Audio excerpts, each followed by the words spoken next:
இப்போ பள்ளிக்கூட மேம்பாடு இல்லை பள்ளியின் தரம் உயர்த்துவதற்கு நிறைய நிறைய சிக்கல்கள் இருக்கு.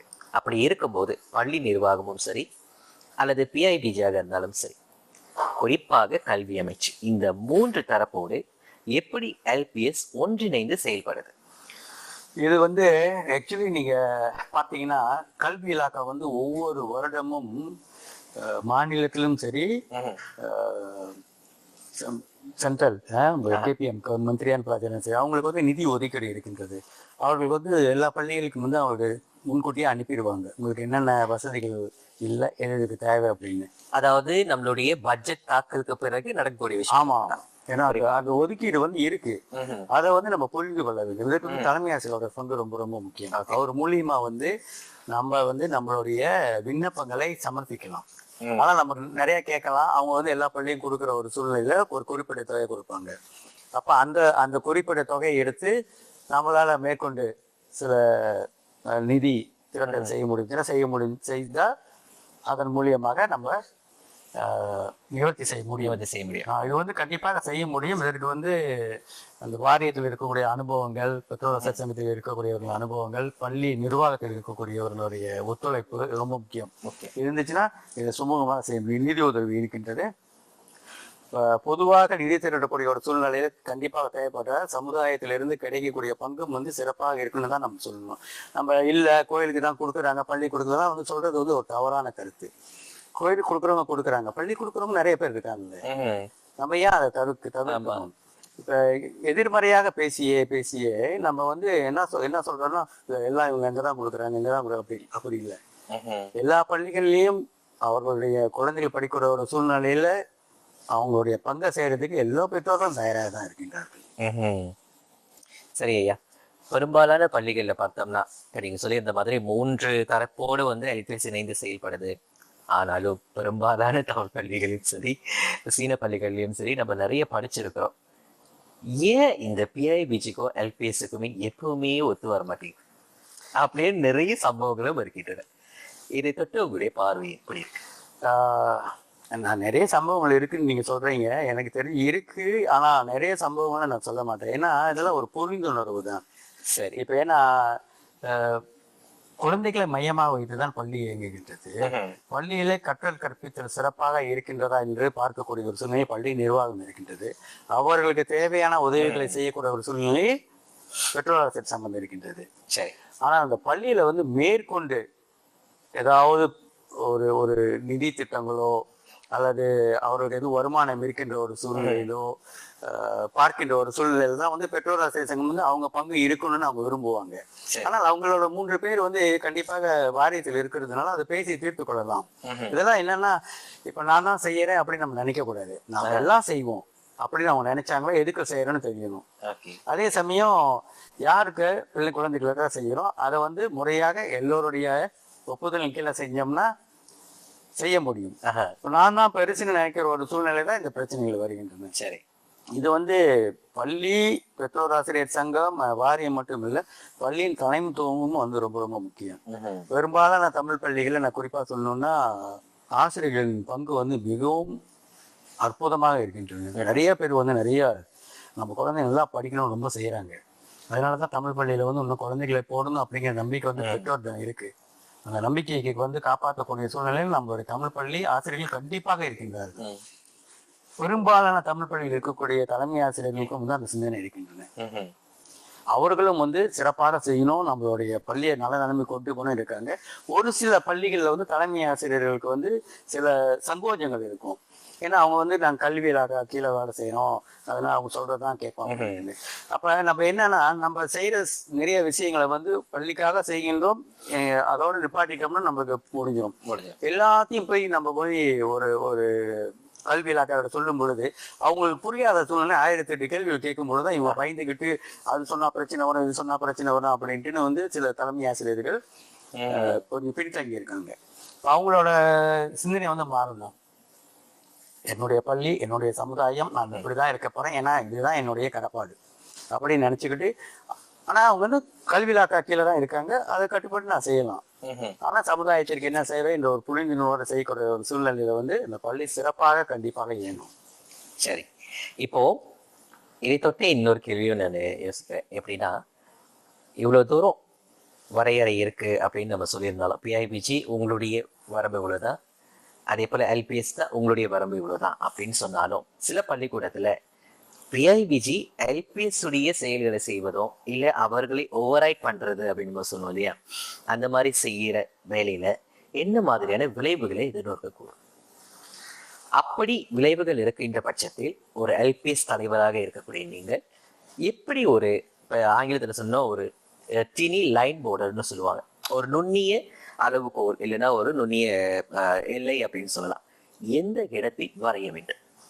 ஓகே, இந்த கேள்விக்கு வந்து பெற்றோர் ஆசிரியர் சங்கம் பள்ளிக்கு நிர்வாகத்திற்கு மேலே அவங்களுடைய வேலையை செய்கிறாங்க அப்படின்னா, இவர்கள் 2 பேருக்கும் நடுவில் இருக்கக்கூடியவர்கள் செயலாளராக இருக்கக்கூடிய தலைமை ஆசிரியர். அப்போ அவங்க என்ன செய்யணும்னா, பள்ளி நிர்வாகத்தின் கீழே வரக்கூடிய திட்டங்கள் இது உண்மையில் பார்க்கும்போதுனா எல்லாருமே எல்லாமே செய்யலாம், அது பிரச்சனை இல்லை. எல்லாருக்கும் அந்த புரிந்துணர்வு தான் செஞ்சுட்டு போயிடலாம். சரி, ஏன்னா செய்கிறது பள்ளிக்கூடம், பயனடைய போயிடுறது பள்ளி குழந்தைகள். அப்படி அவர்கள் இருக்கக்கூடிய அந்த கான்ஃபிளிக்ட்னு சொல்றாங்க, அது வரைக்கும் இந்த ஒரு சொல்ல தலைமை சொல்லலாம். பள்ளி நிர்வாகம் பார்க்கக்கூடிய விஷயங்கள் இது, பள்ளி வாரியம் பார்க்கக்கூடியது இது, பள்ளி பெற்றோர் ஆசிரியர் சங்கம் பார்க்கக்கூடியது. இதற்குள்ள நீங்க செய்யுங்க, நீங்க செய்யற இந்த திட்டங்கள் வந்து பள்ளி வாரியத்தின் கீழே இருக்கக்கூடியது, இது வந்து இவங்களுக்கு தான் கொடுக்கணும் அப்படின்னு அவங்க ஒரு நடுநிலையா இருந்து அந்த அந்த பிரச்சனையை சுமூகமா தீர்த்தரணும். ஆனா நீங்க இப்ப சொல்றது வந்து இவங்க மேற்கொண்டு செய்யறாங்கன்னா, இவங்களுக்கு வந்து இந்த பள்ளி நிர்வாகத்தை எடுத்து நடத்தக்கூடிய ஒரு சூழ்நிலை இருந்துச்சுன்னா அவங்க போய் பள்ளி நிர்வாகத்தை எடுத்து நடத்தலாமே. ஏன்னா அப்ப பள்ளி நிர்வாகத்துல இருக்கு பள்ளி வாரியம் வந்து பலைவனமா இருக்கிற ஒரு சூழ்நிலையில தான் இவங்க வந்து சற்று கூட செய்யணும்னு நினைக்கிறாங்க, பள்ளிக்கு தான் செய்யணும்னு நினைக்கிறாங்க. அப்ப இவங்க என்ன செய்யலாம், பள்ளி வாரியத்தோட முழு பங்கையும் அவங்க எடுத்துக்கிட்டு அவங்களோட இணைஞ்சு தலைமை ஆசிரியர் ஒப்புதலோடு என்ன திட்டங்களை செய்யறாங்களோ செய்யலாமே. இப்ப என்னன்னா இந்த கருத்து வேறுபாடு ஏன் வருதுன்னா, நான் பெரியதோ நீ பெருசா, இப்ப நான் தான் செய்ய போறேன் அப்படின்னு நம்ம நினைச்சோம்னா முடியாது. நம்ம எல்லாம் செய்வோம், பள்ளிக்கு செய்வோம் அப்படிங்கிற ஒரு சிந்தனை வந்துச்சுன்னா செய்ய முடியும். தலைமை ஆசிரியர் வந்து நடுநிலையா இருந்து பார்த்துக்கொள்ளலாம். ஆக இதுல குறிப்பாக பங்கு ரொம்ப முக்கியம். தலைமை ஆசிரியர் வந்து பெரிய பங்கு வகிக்கிற நடுநிலையா இருக்கணும், இதுதான் உண்மை. ஆக தமிழ் பள்ளிகளில் இருக்கக்கூடிய சிக்கலுக்கு இது ஒரு பெரிய தீர்வாக நாங்கள் காண்கின்றோம். சரி ஐயா, இதுவரைக்கும் தமிழ் பள்ளியினுடைய கட்டமைப்பை பத்தி பேசியாச்சு. குறிப்பாக நிலம், அடுத்து கட்டடம், அப்புறம் பள்ளிக்கூடத்தில் இருக்கக்கூடிய வசதிகள், அதற்காக அரசு கொடுக்கக்கூடிய மானியங்கள், அடுத்தபடியாக 3 தரப்பும் என்னென்ன விஷயங்கள்லாம் வந்து இணைந்து செய்யணும்னு சொல்லிட்டேன். இதையும் தாண்டி எத்தனை பள்ளிக்கூடம் நம் நாட்டில் இருந்தாலும், 500க்கும் மேற்பட்ட தமிழ் பள்ளிகள் இருந்தாலும், இப்ப வரைக்கும் பேசக்கூடிய ஒரே விஷயம் என்னன்னா, தமிழ் பள்ளியில் மாணவர்கள் எண்ணிக்கை ரொம்ப குறையுது, வருஷத்துக்கு வருஷம் குறைஞ்சிக்கிட்டே வருது அப்படின்னு சொல்லக்கூடிய இந்த குற்றச்சாட்டுக்கு உங்களுடைய பதில் என்ன? பள்ளியில் தமிழ் பள்ளிகளின் மாணவர் எண்ணிக்கை கண்டிப்பாக குறைந்து கொண்டு இருக்கின்றது. இதற்கு நிறைய காரணங்களை வந்து இடைப்பட்ட காலத்தில் நாங்கள் கலந்து ஆலோசித்தோம். குறிப்பாக வந்து நம்மளுடைய பிறப்பு விகிதம் வந்து குறைஞ்சிருக்கு, அது வந்து ஏற்றுக்கொள்ளக்கூடிய ஒன்று. இரண்டாவது, நிறைய பெற்றோர்கள் வந்து நீங்க பார்த்தீங்கன்னா, படித்த பெற்றோர்கள் வந்து கணவன் மனைவி, ஒருவேளை கணவன் வந்து தமிழ் பள்ளிக்கு போயிருக்கலாம், மனைவி வந்து தமிழ் பள்ளியை போகாமல் இருந்திருக்கலாம். மனைவி வந்து ரொம்ப அந்த குழந்தைய நல்லா வளர்க்கணும், கண்டிப்பாக கணவன் மனைவி 2 பேரும் தான் சேர்ந்து வளர்க்கணும். மனைவிக்கு வந்து கொஞ்சம் கூடுதல் அதிகாரம் இருக்கும். ஒரு சூழ்நிலை அவங்க என்ன பார்ப்பாங்கன்னா, நான் தமிழ் பள்ளிக்கு அனுப்புனா நீ எப்படி பிள்ளைய வந்து சொல்லித்தர போறேன் அப்படிங்கிற ஒரு அவங்களுக்குள்ள ஒரு மன உளைச்சல் வரும். அதனால அவங்க பார்க்கக்கூடியது என்னன்னா, இவங்க மலாய் பள்ளியில பக்கத்துல போட்டுருவோம், பக்கத்துலயே இருக்கு, டிரான்ஸ்போர்ட் ப்ராப்ளம் இருக்காது, அதே சமயம் எனக்கும் சொல்லித்தரது வசதியா இருக்கு அப்படின்னு சிந்திக்கக்கூடிய பெற்றோர்களும் நிறைய பேர் இருக்காங்க. அதையும் தாண்டி நிறைய இளைய பெற்றோர்கள் தமிழ் பள்ளியில் தான் போடணும்னு இருக்கிறவங்களும் இருக்காங்க. ரொம்ப அதிகமான தூரத்துல இருந்து கூட வந்து கொண்டு போய் வந்து விட்டு போறவங்களும் இருக்காங்க. ஆனால் ஏறக்குறைய 60% குறைவாகத்தான் வந்து நம்ம பெற்றோர்கள் வந்து தமிழ் பள்ளிக்கு குழந்தைங்களை அனுப்பிக்கிட்டு இருக்காங்க. இந்த 40% வந்து இன்னும் மலாய் பள்ளிக்கும் சீன பள்ளிக்கு தான் அனுப்பிக்கிட்டு இருக்காங்க. இது வந்து அவர்களுடைய சிந்தனையில மாற்றம் தேவை. அதாவது இந்த தமிழ் பள்ளியை வந்து ஒரு கற்றல் கற்பித்தல் கலைக்கூடா பார்க்கக்கூடாது, பள்ளிக்கூடமா. அது ஒரு கலைக்கூடம். அங்கே வந்து அந்த குழந்தை போனுச்சுன்னா கலை, கலாச்சாரம், பண்பாடு நிறைய கற்றுக்கொள்கின்றாரு. அவர்களுக்கு வந்து ஒரு வாய்ப்பும் கிடைக்கின்றது. தமிழ் பள்ளியில போற குழந்தைகள் எல்லாருமே வந்து ஒரு வகுப்பு தலைவர், அப்புறம் ப்ரீஃபேக்ட்னு சொல்லுவாங்க, லைப்ரரியன்னு சொல்லுவாங்க, பிறகு ஓட்டப்பந்தயம்னா பரிசு கிடைக்கும். அதெல்லாம் வந்து அவர்களுக்கு வாய்ப்புகள் அதிகம் இருக்கின்றது. அது வந்து அவர்களுக்கு ஒரு ஒரு நல்ல மன வளர்ச்சியை கொடுக்கும். அதை அவர்கள் புரிந்து கொள்ள வேண்டும். இதே வந்து நீங்கள் மலாய் பள்ளியில் போய் போட்டிங்கன்னா அவங்க அவங்க கூட அவங்க கூட போட்டியிடணும். போட்டியிடக்கூட சூழ்நிலை தான் உண்டாகும். அதே சமயம் இந்த மொழியை பற்றி சொல்லுவாங்க, மலாய் பள்ளி கற்றுக்கொள்ளணும், ஆங்கிலம் கற்றுக்கொள்ளணும், இதெல்லாம் பிரச்சனையே இல்லை. தமிழ் பள்ளிகளில் இருக்கக்கூடிய ஆசிரியர்கள் வந்து சிறப்பாக கற்றுத்தர இருக்கின்றது. நீங்கள் பார்க்கலாம், யூபிஎஸ்ஆர் வந்து இப்போ எடுத்துட்டாங்க. யூபிஎஸ்ஆர் இருக்கிற காலத்தில் பாருங்கள், சீன தமிழ் பள்ளிகளை படிக்கக்கூடிய மாணவர்கள் தான் அதிகமான வெற்றியை பெற்றது. அதே சமயம் அதுக்கடுத்து சீன பிள்ளைகள், அதுக்கு பிறகுதான் நம்ம வந்து தேசிய பிள்ளையை பார்க்கின்றோம். அதே சமயம் போட்டி இதெல்லாம் பார்க்கும்பொழுது நீங்க பார்க்கலாம், சயின்ஸ் ஃபேர் மற்ற போட்டியாக வெளிநாட்டில் நடக்கிறது பெரும்பாலான போட்டிகளை போய் சிறப்பாக செஞ்சு வரதான் வந்து நம்மளுடைய குழந்தைகள் தான். அப்போ அந்த குழந்தைகளோடு சேர்ந்து சற்று பலவீனமான குழந்தைகள் படிக்கின்ற ஒரு சூழ்நிலை அவங்களும் நல்ல தரத்தை உயர்த்தி கொள்ள முடியும். அப்போ அவங்க வந்து பின்தங்கிய மாணவர்கள் இருக்கக்கூடிய சூழ்நிலை தமிழ் பள்ளியில் இருக்காது. ஏன்னா தமிழ் பள்ளியில் இருக்கக்கூடிய ஆசிரியர்களும் தலைமை ஆசிரியர்களும் அதையும் கவனிக்கின்றார்கள். பின்தங்கிய மாணவர்கள் எப்படி கொஞ்சம் நல்லா சிறப்பாக கொண்டு வர முடியும் அப்படின்ட்டு. இதெல்லாம் வந்து ஒரு ஒரு ஒரு ஒரு கட்டமைப்பாக இருக்கக்கூடிய ஒரு ஒரு கலைக்கூடம் தான் தமிழ் பள்ளி. அதை வந்து பெற்றோர்கள் புரிந்து கொள்ள வேண்டும். இப்ப வீட்டிலேயே வந்து ஆங்கிலத்திலேயே வளரக்கூடிய குழந்தைகளுக்கு வந்து சற்று பிரச்சனை இருக்கும் தமிழ் பள்ளியில் அனுப்புறது. அந்த பெற்றோருக்கு அதிகமான தமிழ் உணர்வு இருந்தால் கண்டிப்பாக அவங்க வந்து, ஏன்னா அந்த பெற்றோருக்கு வந்து அந்த குழந்தை எப்படியும் நல்லா வளர்த்து கொண்டு போறதுக்கு தெரியும். ஆனா மொழி வேண்டும் அப்படின்னு நினைக்கக்கூடிய பெற்றோர்கள் கண்டிப்பாக அனுப்புகின்றார்கள் தமிழ் பள்ளி. இல்லை நான் மொழியை வீட்டிலேயே சொல்லி கொடுத்துருக்கேன், எனக்கு வந்து எல்லா வசதியும் இருக்குது, என்னுடைய குழந்தைய நான் வேற மாதிரி கொண்டு போகணும் அப்படின்னு நினைக்கக்கூடிய பெற்றோர்கள் இருக்காங்க. அது வந்து அவர்களுடைய விருப்பம். ஆனால் மலாய் பள்ளியில் அனுப்பும் பெற்றோர்கள் பெரும்பாலும் தமிழ் பள்ளிகளை வந்து ஒரு கலைக்கூடமாக பார்த்து அந்த குழந்தை முழு வளர்ச்சி பெறக்கூடிய ஒரு சூழ்நிலை தமிழ் பள்ளி இருக்கின்றது என்று உணர்ந்து கொண்டார்கள் என்றால் அவர்கள் அனுப்ப வேண்டும் அப்படின்னு தான் என்னுடைய கோரிக்கை. சரி, இதை தொட்டே மாணவர் சேர்க்கையை அதிகரிப்பதற்கு நமது எல்பிஎஸ், குறிப்பாக நம்மளுடைய வாரியம் எல்பிஎஸ் வாரியத்திலும் ஏதேனும் தரவுகள் இருக்கா? டேட்டா ஏதாவது வச்சிருக்கீங்களா? டேட்டானா நாங்கள் மாணவர் எண்ணிக்கையை வந்து அந்த யூபிஎஸ்ஆர் பரிச்சு எடுக்கும்போது அது பெரிய தரவு. அதாவது பள்ளியோட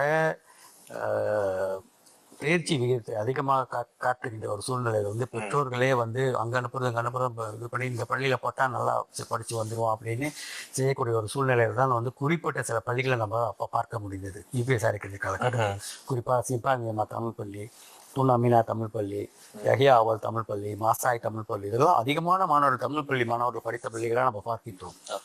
இதெல்லாம் ஏன் நடந்துச்சுன்னா அந்த பள்ளி வந்து அவங்க தரவுகளை வந்து ரொம்ப அதிகமாக காமிச்சதுனால கண்டிப்பாக அது வந்து ஒரு ஒரு நல்ல அது வந்து நல்ல ஒரு எடுத்துக்காட்டாக நம்ம பார்க்கலாம் பள்ளியின் தரத்தை உயர்த்துவதற்கு. இரண்டாவது, தமிழ் பள்ளியில வந்து நிறைய போட்டிகளும் விளையாட்டுகளும் செய்யறாங்களே, அதை வந்து பிரபலப்படுத்துகின்ற சூழ்நிலையில வந்து இந்த பள்ளியில படிக்கின்ற பொண்ணு அங்கே போய் வெற்றி பெற்றார், இங்கே வெற்றி பெற்றார்கள், இதில் பங்கெடுத்துட்டாங்க அப்படின்னு பார்க்கும்பொழுது அது வந்து அவர்களுக்கு ஒரு உந்துதலாக இருக்கும். ஏன்னா இது ஆரம்ப கல்வி தானே. ஆரம்ப கல்வியில வந்து அவர்கள் அது வந்து ஒரு ஒரு ஒரு படிநிலையில் ஒரு ஒரு அடித்தளத்துல வந்து சிறப்பாக செஞ்சாங்கன்னா இடைநிலை பள்ளிக்கு போகும்போது இன்னும் சிறப்பாக செய்ய முடியுங்க. அதை வந்து ஒரு முன்னுதாரணமா எடுத்து செய்யக்கூடிய ஒரு சூழ்நிலை நிறைய பள்ளிகள் இருந்தால் அதனால் அங்கேயும் பள்ளிகள் மாணவர்கள் அதிகமாக இருந்தது.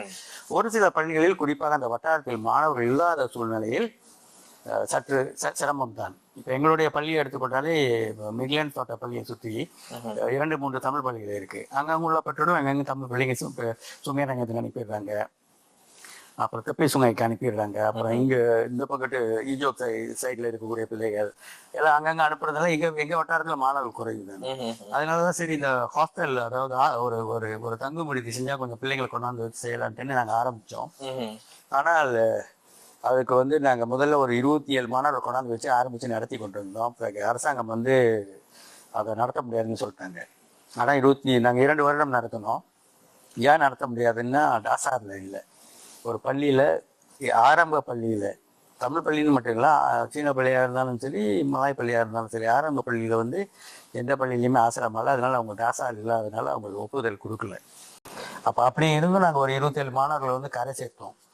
ஆனால் அது என்ன ஆச்சரியமா, 27 மாணவர்கள் அங்கே படித்து சென்ற மாணவர்கள் வந்து வரும்பொழுது கொஞ்சம் பின்தங்கிய சூழ்நிலையிலிருந்து வந்தவர்கள் தான். சிங்கிள் பேரண்ட்ஸ்ன்னு சொல்லுவாங்கல்ல, தனித்து வாழும் பெற்றோர்கள், குழந்தைகள், பிறகு பாட்டி கூட இருக்கிற பிள்ளைங்க, பிறகு அவங்களால பார்க்க முடியல, அப்புறம் சில அனாதை விடுதிகள் பிள்ளைங்க, இவங்கள தான் வச்சு நாம் இது பண்ணோம். ஆனால் எங்களுக்கு என்ன வெற்றின்னா அந்த பள்ளிகளில் நடந்த தேர்ச்சி விகிதத்திலும் சரி, போட்டி விளையாட்டுகளிலும் சரி, அந்த சங்க மொழிகள் இந்த மாணவர்கள் தான் சிறப்பாக செய்தார்கள். அது எங்களுக்கு ரொம்ப ஒரு உற்சாகக்கூடிய ஒரு நிகழ்வு தான். ஆனா இப்ப என்ன, அரசாங்கம் முடியாதுன்னு சொன்னதுனால இப்ப நாங்க திருப்பி அவங்களோட பேச்சுவார்த்தை நடத்திக்கிட்டு இருக்கோம். அந்த பள்ளியை எங்களுடைய தங்கும் விடுதியை வந்து ஒரு தனியாக ஒரு கட்டமைப்பாக காண்பித்து, கபாஜிகான்னு சொல்றாங்கல்ல, ஆமா, சமூக நல இயக்கம், அவங்களுக்கு கீழே வந்து அதை வந்து கொண்டு சென்று நடத்துவதற்கு இந்த வருடம் அதை ஏற்பாடு செஞ்சுக்கிட்டு இருக்கோம்.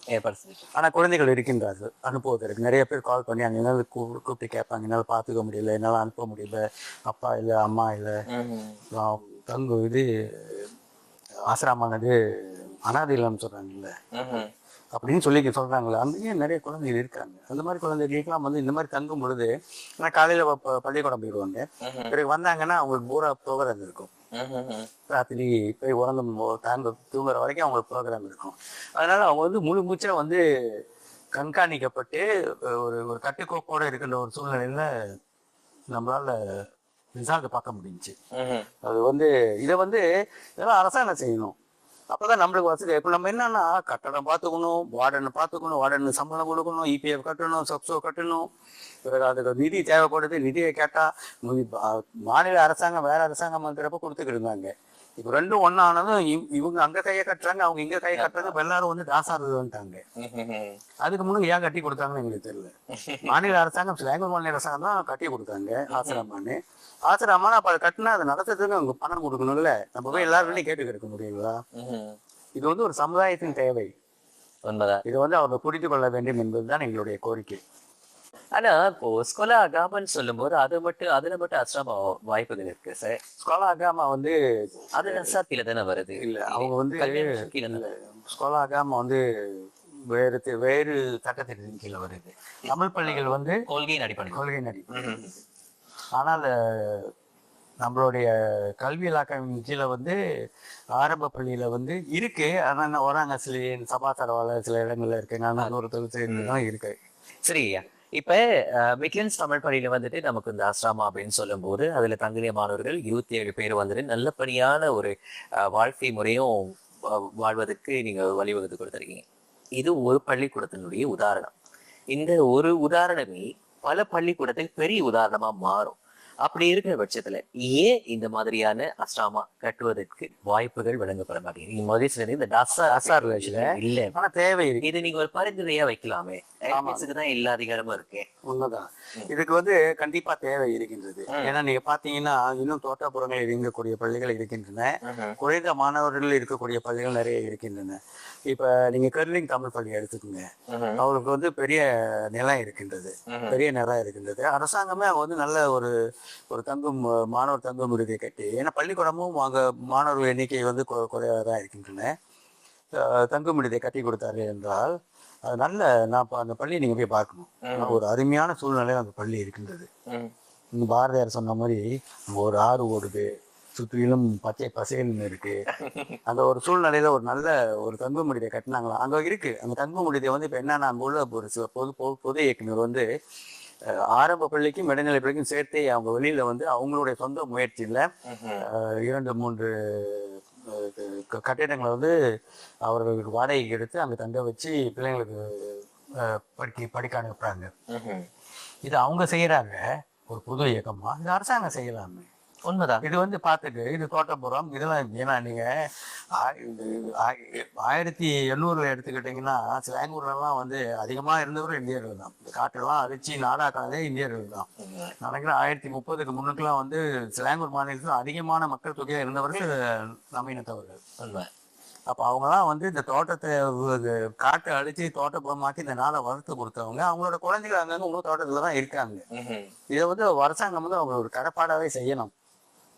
இப்ப கர்லிங் தோட்டத்துல ஒரு ஒரு ஒரு ஒரு தங்கும் விடுதியை ஆரம்பிச்சாங்கன்னா கண்டிப்பாக நிறைய மாணவர்கள் வந்து தங்கலாம். பள்ளியும் வந்து சிறப்பாக இருக்கின்றது, இடமும் இருக்கு. இப்போ வந்து இங்கன்னா அங்கே இடம் இல்லை, விலை கூட அப்படி இப்படிலாம் சொல்லலாம். ஆனால் ஒரு ஒரு ஒரு தோட்டப்புற சூழ்நிலை தான். அந்த மாதிரி ஒரு சில இடங்களை நான் வந்து இப்போ பேராக்கில் வந்து நிறைய சிறு பள்ளிகள்லாம் இருக்கின்றன. அதெல்லாம் வந்து ஒரு நல்ல பெரிய இடமாக பார்த்து ஒரு தங்கும் விடுதியை கட்டி செஞ்சாங்கன்னா ராசாரில் கொண்டு வந்து செஞ்சாங்கன்னா நம்ம குழந்தைகளை சிறப்பாக செய்யக்கூடிய சூழ்நிலையை நம்ம பார்க்கலாம். வாய்ப்புகள் அதிகரிக்கும் இல்லையா?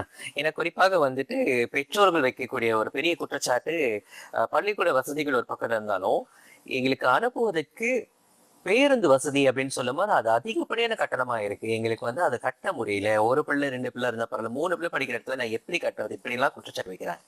அப்படி இருக்கக்கூடிய பெற்றோர்களுக்கு இது ஒரு பெரிய உதவியா இருக்கும் உண்மையிலேயே பார்க்க போனா. ஏன்னா நலிந்தவர்கள் நிறைய இருக்கிறாங்க. அப்படி இருக்கிறவங்களுக்கு இந்த மாதிரி ஒரு வசதிகள் வந்தா அது அரசு தான் செய்யணும்.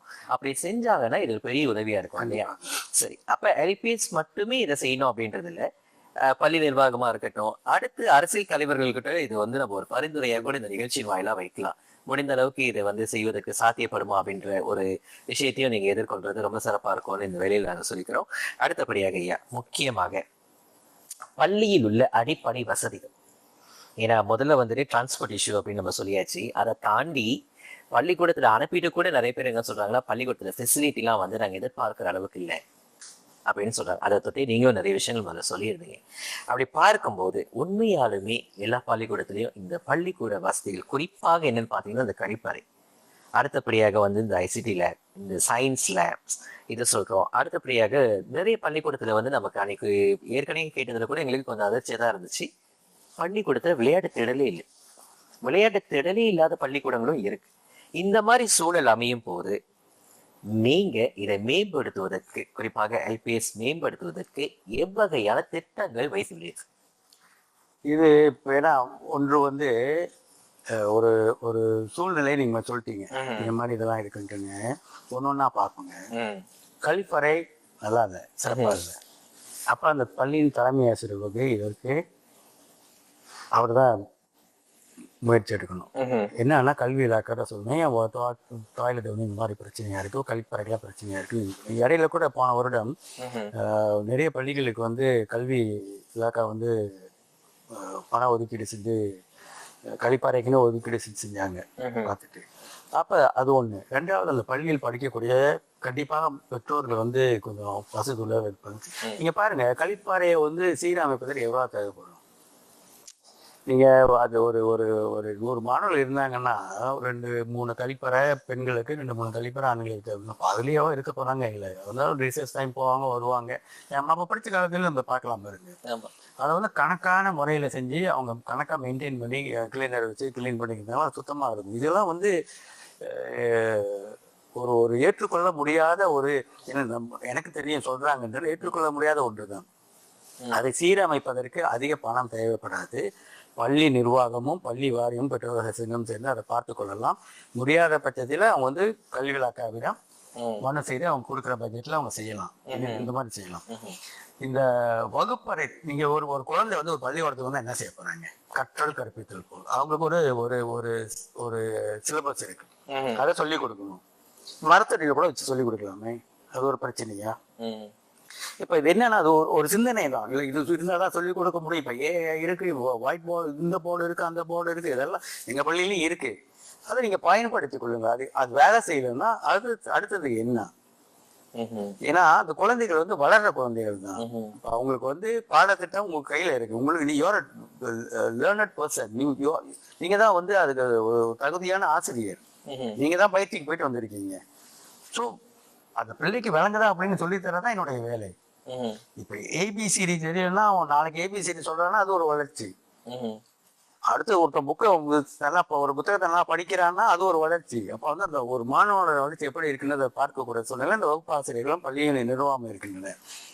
அந்த வகுப்பறையே இல்லை, போற ஓடுவது அப்படி அப்படின்னா அது வந்து தனிப்பட்ட பிரச்சனை. அதெல்லாம் வந்து நம்ம பள்ளி வாரியமும் பார்த்துக்கொள்ள வேண்டும், பெற்றோர் ஆசிரியர் சங்கம் பார்த்துக்கொள்ள வேண்டும், பள்ளி நிர்வாகம் பார்த்துக்கொள்ள வேண்டும். அப்படி ஒரு சூழ்நிலையில வந்து மிகவும் குறைந்த பள்ளிகள் தான் இருக்கின்றன. ஆனால் விளையாட்டு மைதானம் இல்லாத பள்ளிகள் இருக்கின்றன. அவங்களுக்கு எல்லாம் என்ன மாதிரி பயிற்சிகளை கொடுக்கலாம்? இப்போ ஒரு பள்ளி வந்து சிறப்பா வந்து கால்பந்துல விளையாடுறாங்கன்னா அவங்களுக்கு கண்டிப்பாக வந்து ஒரு விளையாட்டு தேவைப்படும். போட்டி விளையாட்டு செய்யும்போது ஒரு சில பள்ளிகள் என்ன செய்யறாங்கன்னா வேற பள்ளியில போய் பக்கத்துல இருக்கக்கூடிய ஃபீல்டுல தடவை போய் செய்யறாங்க. ஏன்னா அந்த பள்ளி சூழ்நிலை அந்த மாதிரி அமைஞ்சிருச்சு. இப்போ போய் அவன் 4 ஏக்கர் 6 ஏக்கர் வேணும் வாங்கணும் அந்த தடவை சேர்ப்பறான் அப்படி போயின்னா அது வந்து மிக பிரச்சனைக்குரிய ஒரு விஷயமாகும். பிறகு வந்து இந்த மாதிரி குழந்தைகளை என்ன மாதிரி விளையாட்டு துறையில் நம்ம கொண்டு போக முடியும்? பேட்மிண்டன் செய்யணும்னா இப்போ எங்கள் வெளியிலே கூட வெளியில் கூட்டி போய் பேட்மிண்டன் பயிற்சி கொடுக்கக்கூடிய சூழ்நிலை இருந்துச்சு. எங்க பள்ளியிலேயே பிக்கல் பாக்ஸ் எடுத்துக்கு வந்து இது செஞ்சு கொடுத்துருக்கோம். ஸோ இதெல்லாம் வந்து பெற்றோர் அசோசியேஷனும் சேர்ந்து பயிற்சி கொடுக்க வேண்டியதுதான். நீங்க மதர் ஆஃப் ஆல் ஸ்பாட்ஸ்ன்னு சொல்லுவாங்க. என்ன ஓட்டப்பந்தயம் எங்க வேணுமோ ஓடலாம். அப்புறம் நான் இடையில வந்து ஒரு 5 ஆண்டுகளுக்கு முன்பு வந்து ஒரு ஒரு ஒரு சைல்ட் ஸ்பெஷலிஸ்ட பேசும்பொழுது அந்த ஸ்கிப்பிங் குதிக்கிறாங்கல்ல, அது வந்து ஒரு சிறந்த பயிற்சி அப்படின்னு சொன்னாங்க. அது ஒரு சில பள்ளியில செய்யணும்னு சொன்னோம். இது பள்ளி நிர்வாகம் மற்ற எல்லாரும் பங்கெடுக்கணும். நம்ம சொல்லிட்டு போனோம்னா நீங்க பாருங்க, ஸ்கிப்பிங் நீங்க செஞ்சு பாருங்களேன், உங்களுடைய அந்த எல்லா மூவ்மெண்ட்டும் வேலை செய்யணும். அப்ப அந்த செய்யற ஒரு சூழ்நிலை அந்த குழந்தையோட மன வளர்ச்சியும் உடல் வளர்ச்சியும் வந்து அபரிதமா இருக்கு. இதை வந்து நம்ம பள்ளியில தான் செய்யணும் இல்லை, பெற்றோர்கள் வந்து வீட்டிலேயே செய்யணும். வீட்டிலேயே இப்ப யார் ஸ்கிப்பிங் செய்யறாங்க நீங்க சொல்லுங்க. நம்மளாம் அந்த காலத்துல அந்த ரப்பர் பேன் அப்படியே கோத்து பெருசா வச்சு நம்ம சுத்திட்டு இருக்கோம். இப்பெல்லாம் போனாலே DIYல 3 வழிக்கு 2 வழிக்கு வச்சுக்கிட்டு இருக்காங்க. அதை வாங்கிட்டு வந்து சுத்த வேண்டியதான். கொடுத்து பிள்ளைங்க வந்து ஒரு நாளைக்கு ஓகே 5 10 சுத்து ஓகே போக வந்து ஓகே இன்னைக்கு வந்து 100 செய்யணும், வெறும் 100 செஞ்சிருவோம் பையன். இது ஒரு பயிற்சி தான். அது ஒரு மன வளர்ச்சியும் உடல் வளர்ச்சியும் ரொம்ப உறுதுணையா இருக்கும். அவனுக்கு வந்து இன்னும் உடல் நோய் வர்றதுக்கு வந்து வாய்ப்புகள் குறைவா இருக்கும். இது பள்ளியிலையும் செய்யலாம். இதுலயும் நிறைய இதெல்லாம் வந்து நம்ம அதிகம் யோசிக்க வேண்டியது இல்லை. இப்ப AI வந்துருச்சு, எனக்கு வந்து இந்த போர்டில் வந்து இப்படிதான் சொல்லி கொடுக்கும் இல்லை. அது வந்து குழந்தைகள் வளர்ச்சியில வந்து அவங்க எல்லாத்தையும் கற்றுக்கொள்வார்கள். கற்றுக்கொள்ள முடியாத விஷயங்கள் சில இருக்குல்ல, அதை வந்து நம்ம தான் சொல்லிக் கொடுக்கணும். அது வந்து அடிப்படையில பாத்தீங்கன்னா பேசிக் தான். ஆனா அதை நம்ம சொல்லித்தர மாட்டோம். ஏன்னா இப்ப வந்தா நான் இதை முடிச்சிடணும், அதுக்கு பிறகு எல்லாம் வந்து இதை தான் பேசுறாங்க, இதை தான் நம்மளும் யோசிக்கணும் அப்படின்னு நம்ம பாக்குறோம். அது வந்து ஒரு தவறான சித்தாந்தம் இல்லைங்களா? அது வந்து நான் இப்போ வளர்கின்ற குழந்தைகளுக்கு வந்து பெரிய பாதிப்பை வந்து இப்போ காலத்துக்கு கொண்டு வரும். ஏன்னா நீங்க பாத்தீங்கன்னா பொதுவாக நம்ம காலகட்டத்தில் நமக்கு முன்னுக்கு இருந்த ஒரு காலகட்டத்திலையும் நம்மளே நிறைய பேச்சு திட்டு தான் வாங்கி தான் வளர்ந்தோம். இப்போ உள்ள குழந்தைகளுக்கும் நம்ம உள்ள காலகட்டத்தில் உள்ள குழந்தைகளும் பார்த்தீங்கன்னா, இப்போ உள்ள குழந்தைகளுக்கு வந்து அந்த பகுத்தறிவு, அந்த காமன் சென்ஸு ரொம்ப அதிகமா இல்ல. ஆனா but they are very intelligent, they are super intelligent, they are very smart. But என்னன்னா அதெல்லாம் லேக் பண்ணுது. அப்ப அது வந்து எப்படி நம்மளுடைய கலாச்சாரம் பண்பாடோடு இணைந்து கொண்டு போகணும், நம்மளோட விளையாட்டு துறையில் கொண்டு போகணும் அப்படின்னு பார்க்கக்கூடிய ஒரு சூழ்நிலையில வந்து பள்ளியில் இருக்கக்கூடிய எல்லாரும் சேர்ந்து செய்யணும். அதுக்கான வாய்ப்புகள் அதிகமா இருக்கு. வாய்ப்பு வந்து நம்ம இது இல்லை அதுலன்னு சொல்றதை விட என்ன இருக்குன்னு நம்ம பார்த்தோம்னால நிறைய இருக்கு. ஏன் அதை செய்யக்கூடாது?